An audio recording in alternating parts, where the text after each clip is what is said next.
توشہ خانہ کیس میں عمران خان اور بشرا بی بی کی سزا معطل، ضمانت پر رہا کرنے کا حکم۔ اسلام آباد ہائی کورٹ نے توشہ خانہ کیس میں عمران خان اور ان کی اہلیہ بشرا بی بی کی سزا معطل کرتے ہوئے انہیں ضمانت پر رہا کرنے کا حکم دیا ہے۔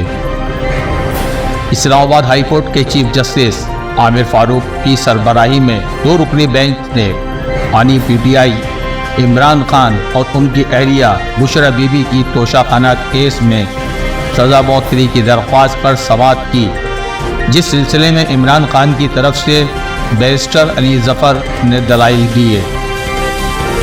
دوران سماعت عدالت نے پوچھا کہ کیا آج اپیل سماعت کے لیے مقرر ہے؟ اپیل شروع نہیں کریں گے؟ اگر آپ چاہتے ہیں تو سزا معطلی پر دلائل دے دیں۔ اس پر علی ظفر نے کہا کہ ہم سزا معطلی کی بجائے مرکزی اپیل پر دلائل دیں گے۔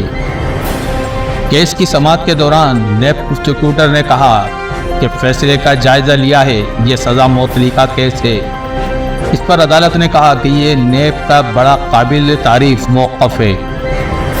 بعد ازاں عدالت نے بانی P T I Imran Khan اور ان کی اہلیہ بشرا بی بی کی توشہ خانہ کیس میں سزا معطل کر دی اور دونوں کو ضمانت پر رہا کرنے کا حکم دیا۔